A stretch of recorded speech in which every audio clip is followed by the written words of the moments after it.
La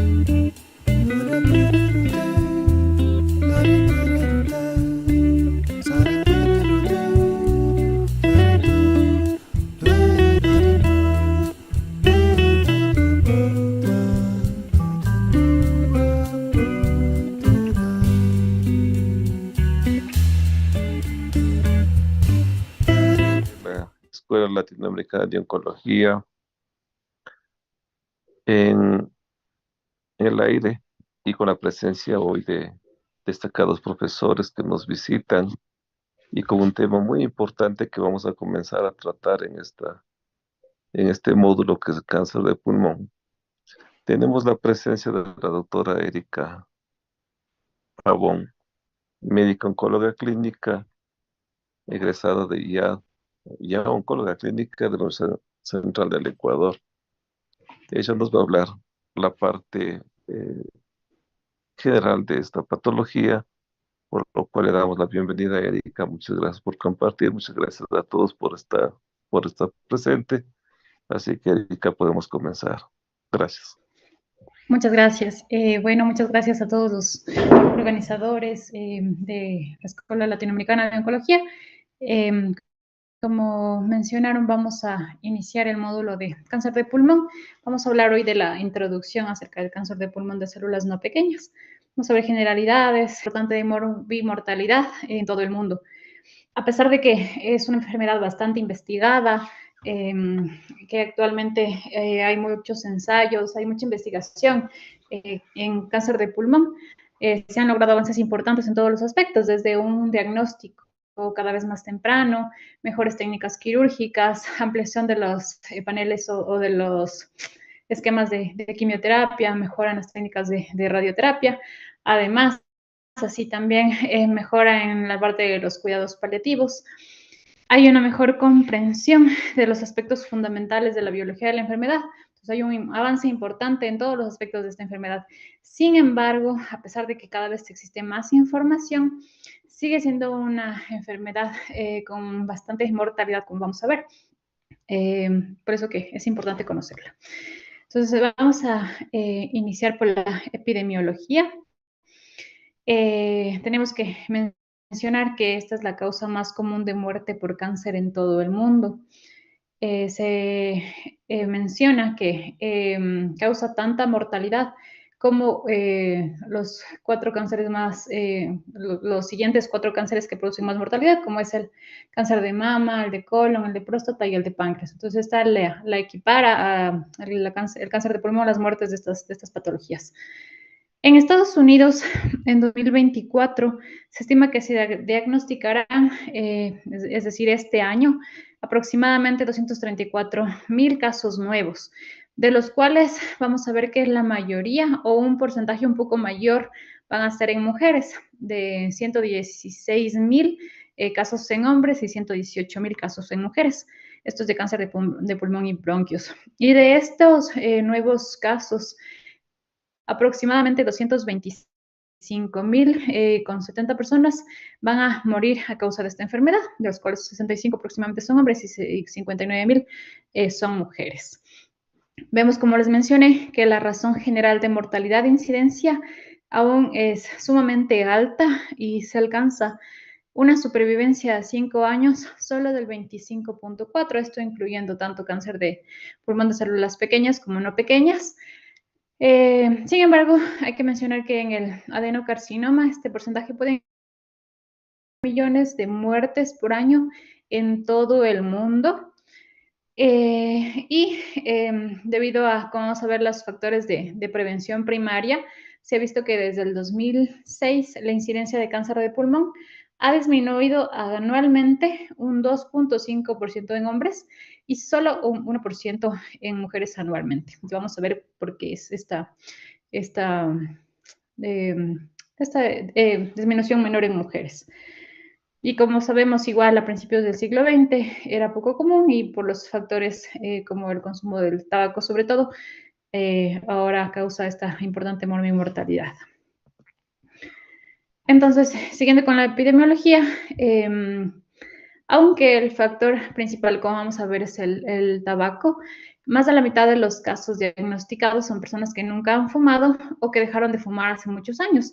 Vamos a ver que hay otros factores epidemiológicos, otros factores etiológicos que influyen en estos casos. Y como podemos ver en este gráfico, la mayoría de los casos, de las tasas de incidencia y mortalidad más altas por cáncer de pulmón se observan a nivel de Europa Central, Oriental, Europa del Sur, Asia Oriental, Micronesia y América del Norte. Y en mujeres, sobre todo en América del Norte, norte de Europa, Australia, Nueva Zelanda y Micronesia.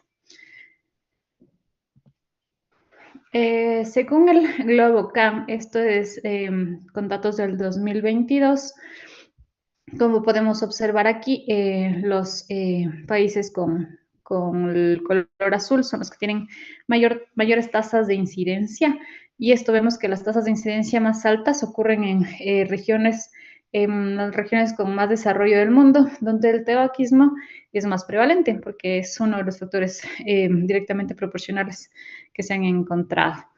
En México se encontraba una tasa de 5.2 y en Ecuador del 6.3.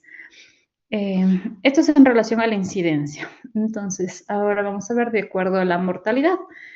Es igual, como les mencioné que un alto porcentaje de los pacientes diagnosticados van a fallecer a causa de esta enfermedad. Igual vemos que la mortalidad es sobre todo alta donde hay más casos, por ejemplo, en América del Norte, en Europa y Asia.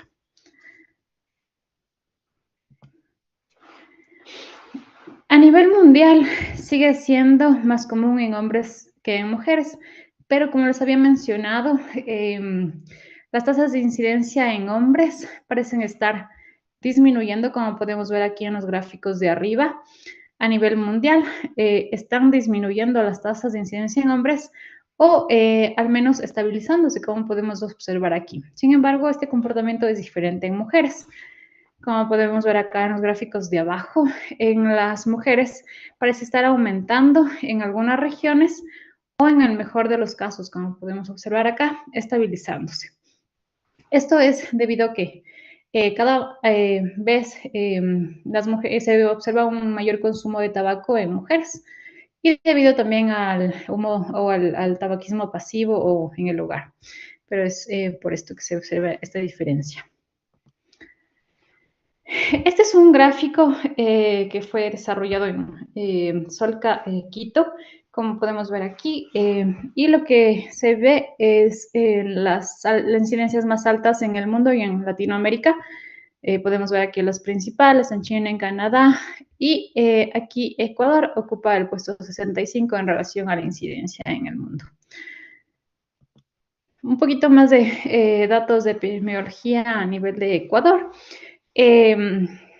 Que es un poco diferente debido al retardo en el diagnóstico que en otros países, digamos en países desarrollados, porque aquí en Ecuador la mayoría de casos, 4 de cada 5, se diagnostican en estadios avanzados y en una etapa 4. Eso se Quito en el periodo 2011-2015, por lo cual al diagnosticarse en etapas avanzadas, la expectativa de vida es pequeña y podemos ver aquí que las curvas tanto de incidencia y mortalidad se van a sobreponer en mujeres y en hombres. Entonces, tanto se diagnostica y igualmente fallecen los pacientes por diagnosticarse en etapas avanzadas. Y en relación a la incidencia por sexo y edad, vemos aquí que la incidencia comienza a aumentar a partir de los 40, 50 años y llega a un pico máximo conforme pasa la edad, tanto en hombres como en mujeres. Ya pasando a esta parte de la epidemiología, vamos a ver la parte de la etiología, que es algo importante de conocer para poder prevenir o ver qué factores influyen en este caso. Y como todos sabemos ya, el principal factor es el tabaquismo. Ya desde 1941, Oettcher y DeBakey declararon es nuestra convicción definitiva de que el aumento en la incidencia de carcinoma pulmonar se debe en gran parte al aumento de fumar, particularmente fumar cigarrillos. Entonces, desde 1941 ya se hacía esta asociación con el tabaco. En 1950, Dole y Hill en el Reino Unido y Wigner y Graham en los Estados Unidos ya establecieron este vínculo causal entre el tabaquismo y el carcinoma broncogénico. Y las tendencias poblacionales de la incidencia del cáncer de pulmón reflejan este comportamiento del tabaquismo. Hay un retraso entre el inicio del tabaquismo, un retraso de aproximadamente 20 años hasta que se produzca este cáncer de pulmón. Y está directamente relacionado el tabaquismo, la cantidad y el tiempo del consumo del tabaco con el aumento de la incidencia del cáncer de pulmón, es decir, el número de cigarrillos fumados por día y la duración se correlacionan de manera directamente proporcional con el riesgo de cáncer de pulmón. La duración más prolongada se asocia con un riesgo mucho mayor del desarrollo de esta enfermedad. Aquí bueno, podemos ver datos desarrollados por Sol Caquito del tabaquismo a nivel de Ecuador. Y como podemos ver, este gráfico fue hecho en jóvenes estudiantes de 13 a 15 años, donde se evaluó el consumo actual en los últimos 30 días del cigarrillo. Y vemos que hay un alto porcentaje, sobre todo en hombres. Sin embargo, con el paso del tiempo, vemos que ha ido disminuyendo. En mujeres hay una tendencia al aumento o a la estabilización y sobre todo, como les dije, esas estadísticas fueron desarrolladas en Quito, por eso que se evidencia. Pero vemos que ya desde etapas tempranas se comienza con el consumo de tabaco. ¿Y por qué el tabaco es el principal factor? Y vamos a mencionar por qué. En este caso, el tabaco contiene más de 50 carcinógenos, incluidas las nitrosaminas formadas por la nitrosación de la nicotina y sobre todo hidrocarburos aromáticos policíclicos. Otro de los carcinógenos es el TSNA4, que este está asociado con la formación de aductos de ADN y también da lugar a mutaciones que logran la activación de los oncogenes KRAS. Otros carcinógenos no requieren activación, y entre ellos se incluyen el benceno, el cloruro de vinilo o el radón. Las dosis de los carcinógenos varía en función de la composición de cada cigarrillo, de si hay filtro o no, y de la intensidad de la inhalación que realiza cada persona. Los cigarrillos actuales contienen menos nicotina y alquitrán que en años anteriores. Y aquí en el gráfico podemos ver algunos de los carcinógenos que contiene, de entre todos los que más de 50 que les había mencionado. Y este es un problema porque al contener nicotina, esto crea la adicción y perpetúa este consumo del tabaco. Otro de los factores es la predisposición genética. Aunque en esta parte igual ha habido bastantes estudios, no está claro qué factores del huésped confieren mayor protección o mayor susceptibilidad al cáncer de pulmón. Sin embargo, en pacientes que tienen predisposición genética y hay consumo de tabaco, el riesgo acumulado de por vida para los fumadores en la octava década de vida es aproximadamente del 16%. Tanto los factores genéticos, así como los cambios epigenéticos del ADN contribuyen al desarrollo de malignidad en el cáncer de pulmón. Y se ha visto que la asociación de cáncer de pulmón con raros síndromes de cáncer mendeliano o agregados familiares que respaldan la contribución de que hay una alta penetrancia y una baja frecuencia. En un metaanálisis desarrollado se encontró que cuando hay un miembro de la familia que ha tenido cáncer de pulmón, hay una razón de probabilidad o un riesgo, un odds radio de tener cáncer de pulmón de 1.63 en comparación con la población general. Y si es que hay 2 o más miembros de la misma familia que tienen cáncer de pulmón, este riesgo aumenta a 3.6, es decir, 3.6 veces más riesgo de tener cáncer de pulmón en relación a la población general. El Liverpool Lung Project informó que si hay un antecedente de cáncer de pulmón de inicio temprano, es decir, en una edad menor de 60 años, eso se asocia con un radio para el cáncer de pulmón de 2, es decir, el doble de la población general. Aunque se han identificado algunos polimorfismos en algunos genes candidatos a esta predisposición genética, el amplio campo de los factores genéticos que determinan la susceptibilidad aún no se comprende bien y es un área todavía de intensa investigación actualmente. Y otro de los factores sumamente importantes en personas que nunca han fumado y hay que investigar siempre en la historia es la exposición ocupacional o la exposición ambiental. Entonces se encuentra que el 10% de los pacientes están o han tenido exposiciones ocupacionales, que es el factor por el cual se desarrolla esta enfermedad. Entre las sustancias tenemos el arsénico, el asbesto, el berilio, el cadmio, el cromo, el níquel, el radón y el cloruro de vinilo. El amianto es uno de los más comunes, es utilizado todavía por sus propiedades aislantes y reconocido ya como un carcinógeno desde la década de 1940. Otros contaminantes ambientales en el aire interior, por ejemplo, el humo del tabaco ambiental, subproductos de combustibles, por ejemplo, en Ecuador que existe un alto porcentaje de personas en las áreas rurales que utilizan todavía leña para cocinar, entonces esto también es un factor importante. Y la contaminación del aire exterior, que contiene carcinógenos generados por los combustibles fósiles y los escapes del diésel.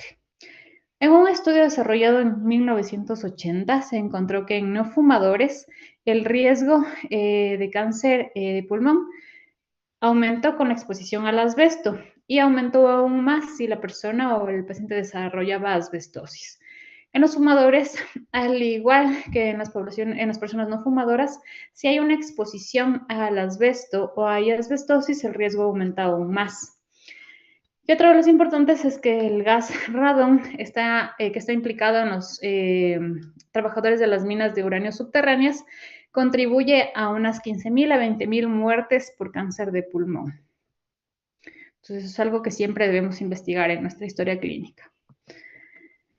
Otros factores etiológicos menos frecuentes, tenemos los métodos de diagnóstico, por ejemplo, la tomografía, en donde la exposición a la radiación es acumulativa. Incluso las dosis acumulativas más bajas conllevan un riesgo, es por eso que igual tenemos que tener cuidado y no la exposición previa a múltiples imágenes diagnósticas.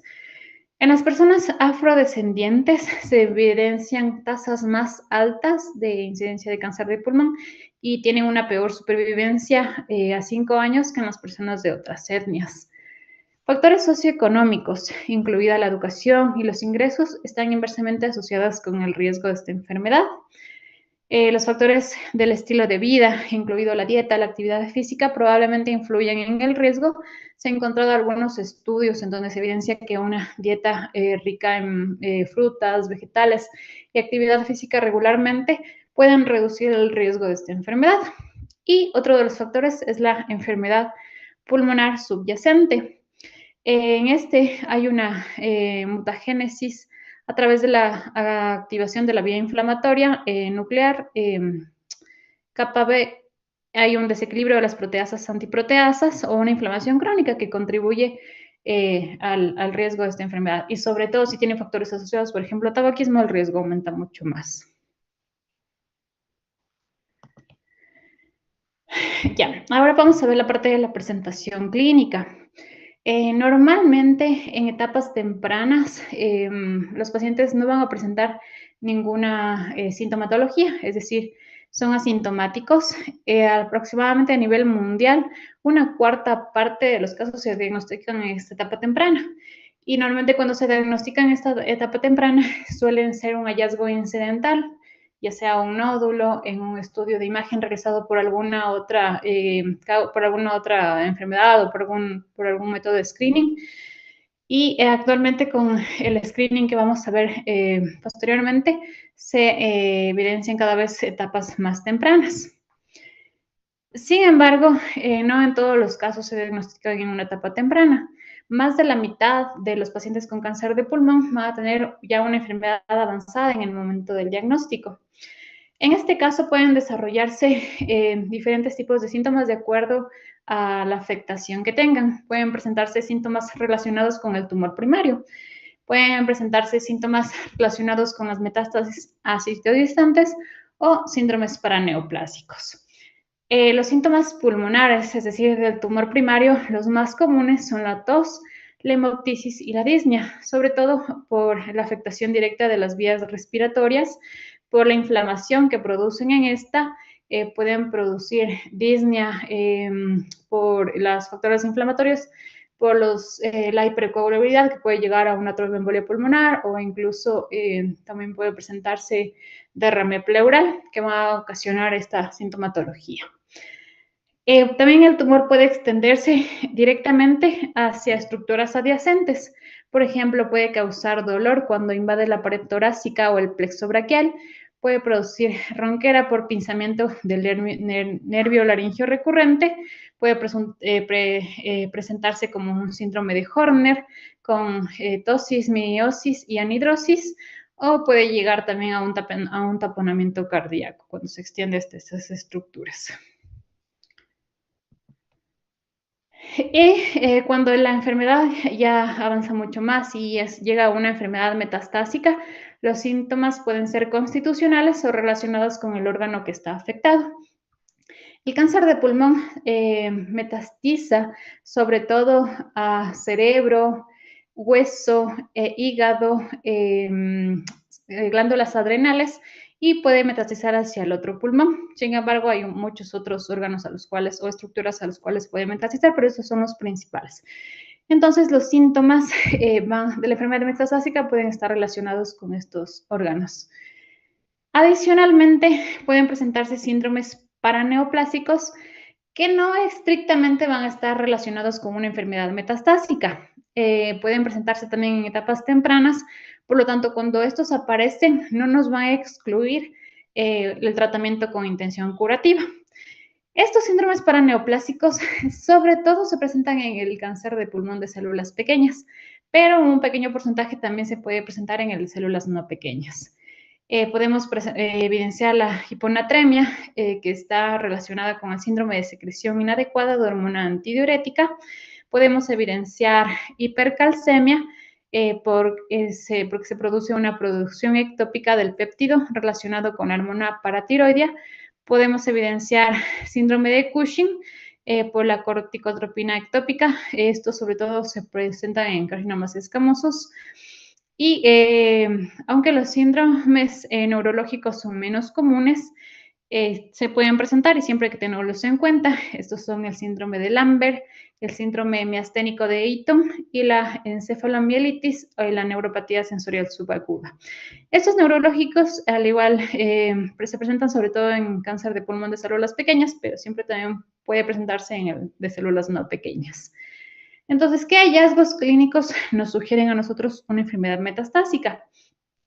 Tenemos que estos hallazgos que tenemos que nosotros siempre averiguar e indagar en la historia clínica, por ejemplo, a nivel constitucional, la pérdida de peso de al menos 10 libras, a nivel musculoesquelético pueden tener un dolor musculoesquelético focalizado en alguna parte, síntomas neurológicos, por ejemplo, cefalea, síncope, convulsiones, debilidad en las extremidades.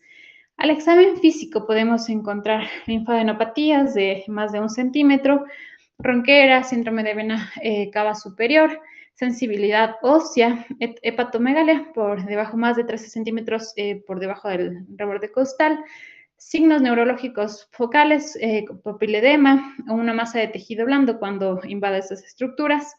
Y en pruebas de laboratorio, sobre todo anemia, con un hematocrit menor a 40 en hombres, menos 35 en mujeres, esto es algo más subjetivo, y podemos encontrar alteración de las pruebas de función hepática con una elevación de fosfatasa alcalina, de la GGT y de la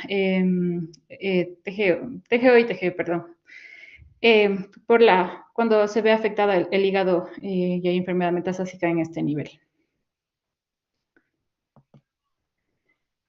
Y ya, entonces, cuando nosotros tenemos, vamos a hablar, esta es una parte rapidita que vamos a hablar sobre el diagnóstico, porque en la siguiente clase ya vamos a profundizar un poquito más en este tema, pero solo les quería hablar de manera general.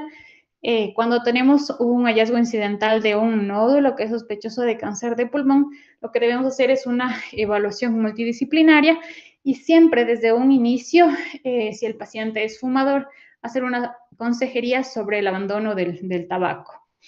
Hay que ver en este caso la evaluación del riesgo con los factores propios del paciente, como considera la edad, la historia del uso de tabaco, cánceres previos, la historia familiar, indagar, como les mencioné en este caso, igual historia sobre cáncer de pulmón o historia de cáncer de pulmón en personas jóvenes, exposiciones ocupacionales o ambientales y si tienen otras enfermedades pulmonares como fibrosis pulmonar o enfermedad pulmonar obstructiva crónica.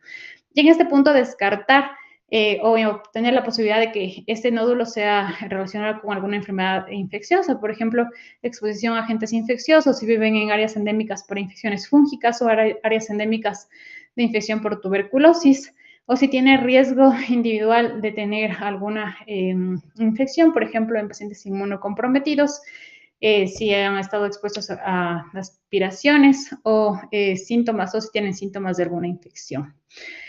Aquí hay que ver los factores radiológicos que ya les voy a mencionar a continuación, que es el tamaño, la forma, la densidad del nódulo pulmonar y ver si es que hay anormalidades adicionales en los exámenes de imagen.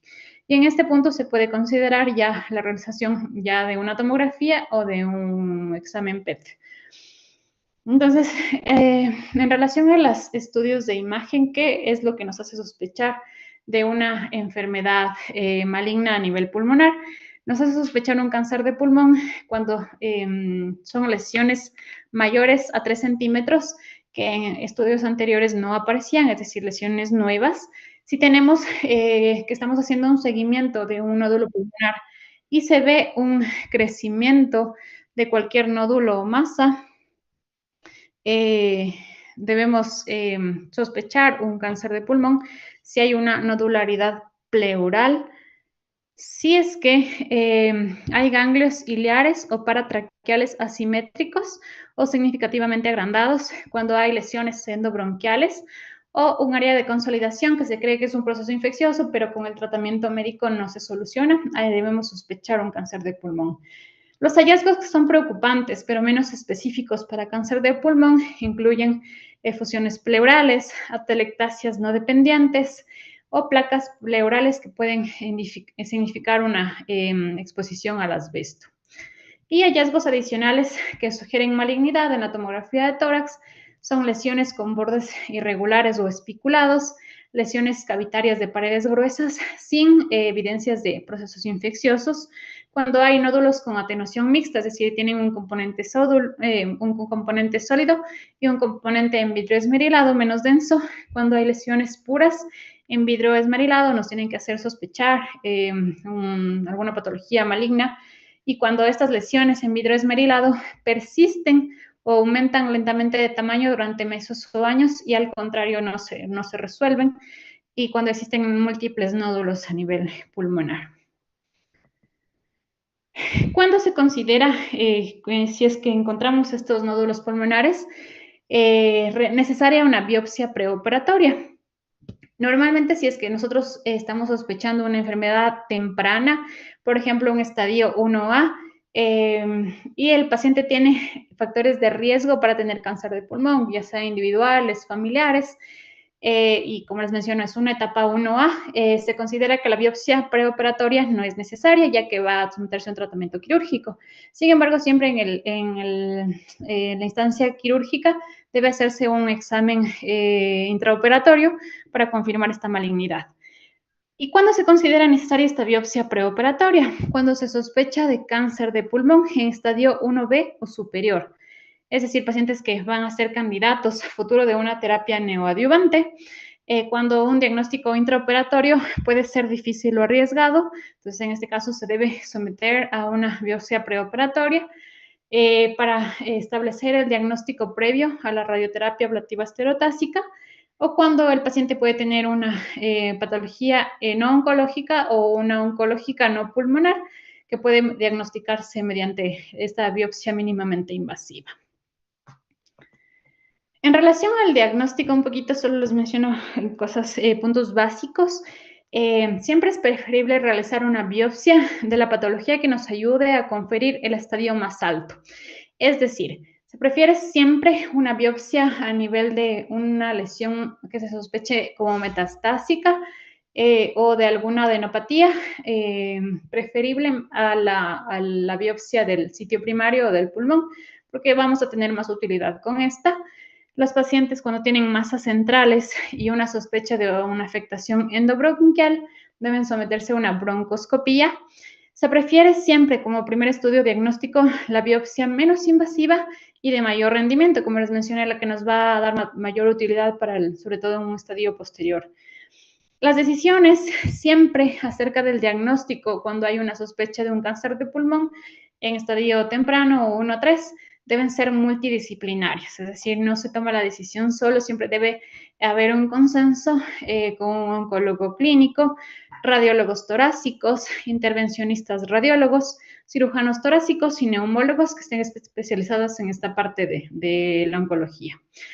A los pacientes que tienen sospecha de enfermedad ganglionar se les debe realizar biopsias mediante algunos procedimientos adicionales, como el ultrasonido, el EBUS, biopsia de navegación o la mediastinoscopía.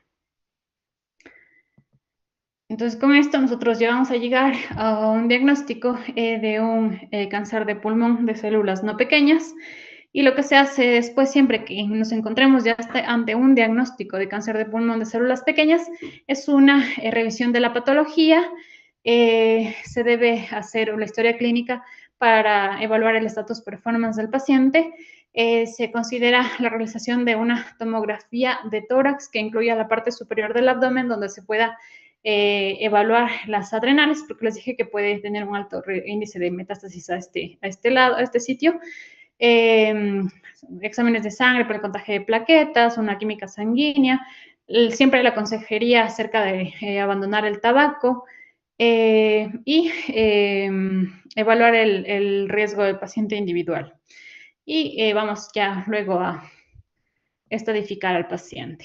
En esto no les voy a mencionar toda la parte del estadiaje, pero siempre es importante y es necesario hacer este estadiaje porque es un factor importante para el pronóstico. Pero no va a depender solo de esto, como todos sabemos, sino que depende de múltiples factores, por ejemplo, la edad, las comorbilidades, factores ambientales, factores particulares del tumor y del paciente, como por ejemplo mutaciones genéticas, la ubicación, si es que el tumor es central o periférico, y del estado funcional del paciente y sobre todo y también de factores relacionados al tratamiento. Y se utiliza igual la estadificación con el TNM, que conocemos. Y vamos a catalogar según los estadios. En relación a la clasificación histopatológica, últimamente o en los últimos años el espectro histológico ha cambiado claramente. El cáncer de pulmón de células pequeñas ha disminuido del 25 al 15% de todos los cánceres de pulmón. Al momento, el adenocarcinoma es el tipo histológico más dominante previamente y ha reemplazado al carcinoma escamoso. En un pasado también todos los tipos de cánceres de pulmón de células no pequeñas eran catalogados como un solo grupo, pero ahora ya se sabe que hay una clasificación adicional y estos se agrupan debido a que es fundamental porque responden de manera diferente a los diferentes tratamientos. Para evaluar esto nos sirven las distinciones de inmunohistoquímica, la caracterización genética para facilitar la distinción de estos subgrupos. Se reconoce que la mayoría de los adenocarcinomas van a ser de tipo mixto y los subtipos carcinoides broncopulmonares y de las glándulas salivales son tipos menos comunes que también se incluyen. Entonces, los tres grandes grupos en los que se clasifica el cáncer de pulmón de células no pequeñas son el carcinoma de células escamosas y tenemos unas variantes que son la papilar, las de células claras, las de células pequeñas, las basaloides. El adenocarcinoma, que como les menciono, es el más frecuente actualmente. Entre estos tenemos los subtipos acinar, papilar, el carcinoma bronquioalveolar, el adenocarcinoma sólido con mucina y los subtipos mixtos, que son igual dentro de este grupo los más frecuentes. Y el tercer grupo, los carcinomas de células grandes, que tienen a su vez variantes, como el carcinoma neuroendocrino de células grandes, el combinado, el basaloide y el carcinoma de tipo linfoepitelioma. Entonces, siempre es importante catalogarlos en estos subgrupos. Y a su vez, los más frecuentes, que como los mencioné, son los adenocarcinomas, también se subclasifican como lesiones preinvasivas, lesiones mínimamente invasivas, cuando tienen un tamaño de menos de 3 centímetros, con una invasión de más de 5 centímetros, y las lesiones ya propiamente invasivas. Y esto va a representar la agresividad de estos diferentes grupos. Para este cáncer de pulmón de células no pequeñas, vamos a ver que hay factores pronósticos dentro de esta enfermedad. Hay muchos factores que contribuyen. Catalogar los factores pronósticos en realidad es un trabajo sumamente difícil. Es un grupo heterogéneo de estos factores, pero contribuyen factores ambientales, factores relacionados con el tumor, factores relacionados con el paciente. Se han tratado de evaluar a lo largo de los años modelos pronósticos de cáncer de pulmón que incluyen todos estos factores. En el escenario para desarrollar estos factores pronósticos incluyen factores relacionados al tratamiento y al momento. Por ejemplo, encontrar una amputación de EGFR es diferente de acuerdo al tipo que vaya a recibir, si es que va a recibir un inhibidor del EGFR, si es que va a recibir una quimioterapia regular, o es diferente encontrar una mutación del EGFR antes del tratamiento o que después de desarrollar resistencia al tratamiento. Los datos en los que se basan estos modelos de predicción son en relación a la observación pasada, y la predicción del pronóstico es inherentemente diferente a la clasificación por etapas. Entonces, esto contribuye en esta clasificación de riesgo, influyen otras variantes. Se hizo una evaluación reciente de 32 modelos pronósticos de riesgo que existen en cáncer de pulmón, y se encontró que algunos de ellos eran de calidad deficiente. Sin embargo, aquí les presento un sistema predictor de pronóstico que, como les mencioné, incluye todos estos factores. Por ejemplo, uno de los principales del factor ambiental son el acceso a los sistemas de salud o el acceso a los tratamientos nuevos que hay, los factores geográficos, el lugar donde residan, la etnia, las diferencias epidemiológicas, los factores del paciente, sobre todo las comorbilidades que tengan, y los factores relacionados al tumor, en donde influye el estadiaje con el TNM, y factores biológicos como el índice de crecimiento, el tipo histológico, y las mutaciones que puedan tener. Entonces, de acuerdo a todos estos factores y relacionados al tiempo del diagnóstico, al tiempo del tratamiento, al tratamiento en sí, lo que podemos predecir es la supervivencia, el riesgo de recurrencia local o a distancia, el tiempo de supervivencia libre de enfermedad, la calidad de vida, la respuesta al tratamiento, la probabilidad de toxicidad, la preservación de órganos. Sin embargo, como les menciono, estos solo son sistemas predictores de pronóstico que, si bien nos pueden ser útiles, no van a ser 100% confiables. Y estos factores siempre van a cambiar constantemente.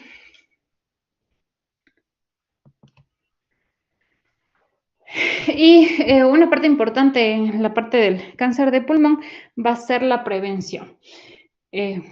Entonces, si el principal factor de riesgo es el tabaco, el principal método de prevención va a ser el control del tabaco. Y en esto hay que hacer hincapié en la prevención primaria, que tiene el mayor potencial para minimizar el riesgo de cáncer de pulmón.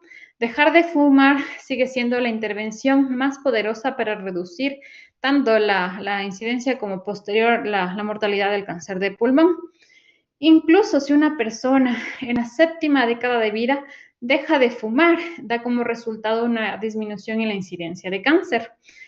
Entonces, en este punto, para lograr ese control del tabaco, son importantes las intervenciones de salud pública que lo que están o deben hacer es un control más estricto de los productos del tabaco. Algunas de las intervenciones de salud pública que se ha realizado es la limitación de la publicidad de los cigarrillos, las advertencias gráficas en los paquetes de los cigarrillos, como podemos observar aquí, las limitaciones del consumo de tabaco en lugares públicos, por ejemplo, en trabajos, en restaurantes, e iniciativas mundiales para informar acerca de los peligros de fumar.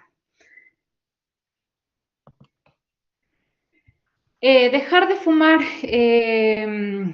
como les menciono, es la principal estrategia de prevención. Sin embargo, hay muchos factores fisiológicos y psicológicos que contribuyen a que el tabaquismo sea una adicción que es muy difícil de superar. En este punto, la nicotina actúa en el cerebro y está asociado a un sentido de seguridad y funciones de supervivencia, por lo que contribuye a esta adicción. Cuando un paciente ya tiene un diagnóstico de cáncer de pulmón y se asesora con respecto a dejar de fumar, es fácil que este paciente caiga en la idea de que de todos modos es demasiado tarde, pero sin embargo esto no es así, ya que se ha visto que si los pacientes continúan fumando, aumentan el doble del riesgo de morir que personas que ya abandonan el tabaco. Dejar de fumar se asocia con una mejor respuesta al tratamiento, una mejor calidad de vida, mejor supervivencia a largo plazo y menor riesgo de segundos cánceres primarios, que hay que mencionar esto que es bastante importante. La intervención para dejar de fumar debe incluirse en la atención médica de rutina desde la primera consulta y hacer hincapié, ya que esto es un proceso, hacer hincapié en las consultas subsecuentes de estas recomendaciones. Una simple recomendación de dejar de fumar o proporcionar materiales de autoayuda es de gran medida. Tan solo nos toma 3 minutos de asesoramiento que puede aumentar significativamente las tasas de abandono del tabaco. Y, por ejemplo, medidas como medicamentos como el bupropión, los parches de nicotina, el consumo de chicles, inhaladores, aerosoles nasales, nos pueden ser útiles para estas medidas de abandono del tabaco. Estos aumentan la efectividad de 2 a 3 veces y dan como resultado tasas de abstinencia de aproximadamente 25%. En relación a la quimioprevención, se ha intentado investigar bastante este tema en cáncer de pulmón, con el concepto de que la mayoría de cánceres de pulmón son el resultado de varios pasos de acumulación de cambios genéticos y epigenéticos provocados por carcinógenos. Entonces, se ha intentado la quimioprevención en esta área. En teoría, agentes químicos podrían provocar o prevenir, estos cambios mediante mecanismos como contrarrestar el estrés oxidativo, bloquear la inflamación, modificar las vías que influyen en el crecimiento y en el comportamiento celular. Se ha intentado estudios en los que, en epidemiológicos y en animales, que han sugerido que derivados de las vitaminas antioxidantes, sobre todo la A y la E, podrían proteger contra el cáncer de pulmón. Sin embargo, ya en la parte clínica, los ensayos clínicos del alfa-tocoferol y beta-caroteno no pudieron demostrar este beneficio. Hasta la fecha no se ha demostrado ninguna intervención quimiopreventiva beneficiosa en este tipo de enfermedad. Y en relación al screening, es decir, una herramienta que nos permita una detección eficaz temprana del cáncer de pulmón, ha sido un objetivo difícil de alcanzar durante décadas, buscado y difícil de conseguir. En 1999 ya se generó un gran interés como método de screening de la tomografía de tórax como detección de enfermedad temprana. La NLST, que incluyó aproximadamente 53,000 personas de 55 a 74 años que tenían un índice de consumo de tabaco o un IPA de al menos 30 paquetes al año. Se sometieron a 3 rondas de detección anual, aleatorizado con una tomografía o una radiografía de tórax. Y en este estudio se encontró, como podemos ver acá, que hubo una reducción de la mortalidad del 20% de cáncer de pulmón con estos métodos de screening. La USPFT recomienda que se realice una detección anual de cáncer de pulmón con tomografía computarizada de dosis bajas en adultos de 55 a 80 años que tienen un historial de tabaquismo de 30 paquetes al año y actualmente fuman o han dejado de fumar en los últimos 15 años. Esta es la recomendación de esta institución. Sin embargo, hay algunos pros o contras de esta conducta. Por ejemplo, existen inconvenientes de este método de screening con la tomografía, por ejemplo, como existe una alta tasa de 20 hasta 50% de encontrar nódulos pequeños que pueden ser benignos o que no o influyan en nada en la vida del paciente. Y al encontrar estos pueden hallar o pueden crear, perdón, ansiedad innecesaria, conducen a una exposición adicional a la radiación y a veces desencadenan biopsias que en lugar de ser beneficiosas van a llevar a posibles complicaciones. Y siempre se debe tener un método estandarizado para informar estas tomografías de screening. Debe hacerse con un algoritmo del Long-RADS, desarrollado por el Colegio Americano de Radiología. Y la recomendación es que, aunque estos pacientes tengan o entren en este grupo en los que se recomienda hacer el screening, se tengan en cuenta factores individuales. Por ejemplo, si un paciente tiene comorbilidades graves y tiene un status performance bajo, que no nos va a permitir realizar la biopsia o no nos va a permitir un tratamiento posterior, no sería necesario realizar un screening. Entonces, siempre para considerar el screening, el proceso debe ser individualizado, debe incluir una evaluación del riesgo de cáncer, una discusión sobre los daños potenciales de la detección, incluir los resultados falsos positivos, el potencial de acumulación de radiación y una evaluación de la posibilidad de una evaluación invasiva. Entonces hay que considerar todo esto para recomendar o no los métodos de screening, pero siempre individualizando y con un tratamiento o con un enfoque multidisciplinario. Y eso era toda la parte de introducción del cáncer de pulmón de células no pequeñas. Termino con una frase que diga: no tengas miedo de soñar un poco más grande. Muchas gracias. Gracias, doctora. Si alguien tiene alguna pregunta o comentario, por favor. Sí, muy importante su revisión.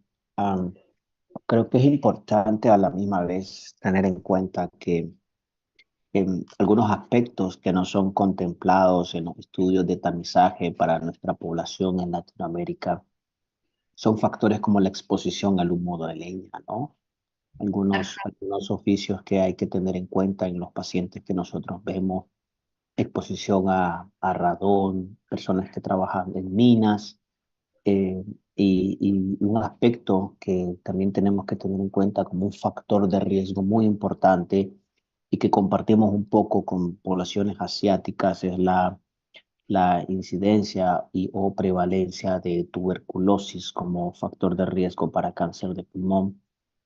Suelo comentar con los residentes justamente esto: cuando veas un paciente con tuberculosis hoy, nunca le des de alta, ¿no? Un paciente que en unos años puede desarrollar cáncer de pulmón, un paciente que requiere un seguimiento apropiado, un seguimiento eh, con una consejería, ¿no? de los riesgos. Son aspectos que tenemos que nosotros tener en cuenta, ¿no? Como bien decía usted, el ajustar las guías a nuestra población, ¿verdad? Totalmente de acuerdo con su comentario. Sí, igual, como les mencionaba, en mi práctica también, personas, mujeres adultas mayores, encontramos bastante eso, la exposición a biomasa, al humo de leña. Entonces, es un factor igual bastante importante acá.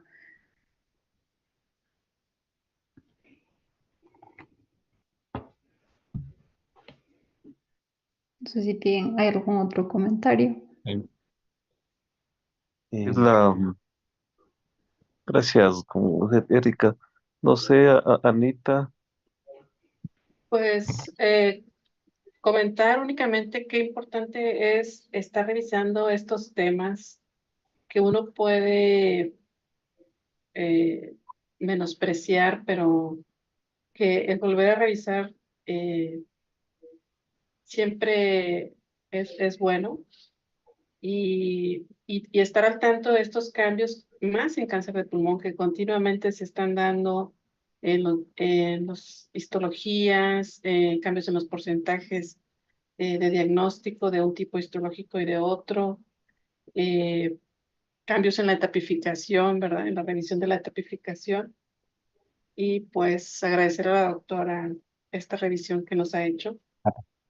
Importante. Creo en ese sentido, Anita, muy pronto veremos que la tapificación en algunos tumores y pulmón será el que muy probablemente lo va a liderar, es el rol de la biopsia líquida, ¿no? Como factor para estadificar los cánceres de pulmón.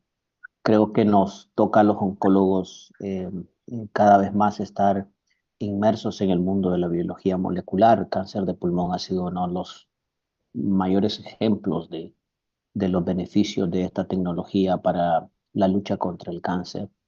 Así como creo que es importante que como oncólogos siempre levantemos la voz, como bien decía la doctora, contra el tabaco, pero también contra la otra moda que es los cigarros electrónicos, ¿no? Que igualmente son un factor de riesgo para la oncología en general, ¿no? Y por supuesto para el cáncer de pulmón.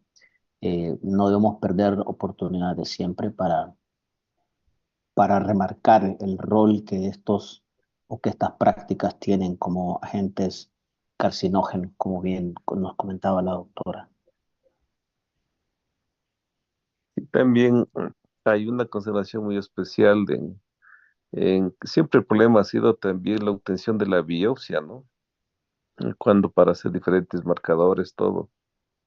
Y el cambio será como es con la biopsia líquida, en donde se va a tener mayor información, mayor conocimiento y bueno, y siempre, como dice Anita, estaremos ahí pendientes a los cambios, a esas cosas, ¿no? A estas pequeñas cosas y en donde podemos influir. Siempre me recuerdo el doctor Tavares Vázquez, también miembro de ELO, tuvo una visita con nosotros en el año 2010 y vino a presentar el proyecto Pronacan que tiene en Uruguay. Y él comentaba que eliminar el tabaco es un problema y que tuvo que ser él, presidente de la República, para eliminar y declarar Uruguay libre de tabaco. Pero decía que asistía hoy actualmente, tenía un sinnúmero de juicios por tabacaleras. Entonces no es tan fácil la eliminar, ¿no? Pero bueno, por lo menos se avanza con las áreas de fumadores y no fumadores que por lo menos son algo más que ya tenemos establecidos en los países. Me parece que y cada vez va a incrementar, y también la conciencia de la gente también sí va ayudando para eliminar ese factor, ojalá algún momento. Ujú. No sé si en el auditorio alguien Sí, les hace una pregunta. buenas noches con todos, felicitando a la doctora por su excelente conferencia y quería preguntarle lo siguiente. ¿Es posible y cómo se podría hacer un diagnóstico temprano de cáncer de pulmón en personas no fumadoras? Gracias. Muchas gracias. Como les mencioné, todavía no hay un método de screening totalmente establecido y el método de screening que tenemos es para pacientes que tienen factores de riesgo. En realidad, si es una persona no fumadora, se debería considerar factores adicionales, por ejemplo, si es que tienen factores genéticos, si es que tienen exposiciones ocupacionales, evaluar la edad, el sexo y en relación a eso establecer, pero creo que no hay todavía un método de screening en personas no fumadoras establecido. No sé si... Gra- Gracias, Erika. No sé, ¿alguien más alguna pregunta? Buenas noches. Hola. Edwin, buenas noches. Hola. ¿Qué tal? Buenas noches, Anita. Doctora Pavón, felicitándole por la Muchas gracias. excelente ponencia. Doctor Bacon, un gusto saludarle también desde acá de Ecuador. En realidad, coincido plenamente con el comentario de Anita, en el sentido de que, de alguna manera, yo pensaba ver la manera de aportar en algo en esta charla, pero realmente, y debo reconocerlo, me ha servido para nutrirme mucho más de lo que modestamente uno ha conocido en el tiempo que va ejerciendo la profesión. Por ello, reitero mi felicitación bastante completa su presentación, doctora, y creo que va a ser de muchísima utilidad para nuestros estudiantes de la universidad y obviamente para los médicos que de alguna manera están contactándose y son miembros de este directo grupo de estudiosos que nos autodenominamos. Nada más, un abrazo y gusto de saludarles. Muchas gracias. Saludos. Saludos a todos, buenas noches. Sí, buenas noches Gracias. también. Yo Buenas creo noches. que podemos cerrar el evento. Gracias a todos. Muchas gracias.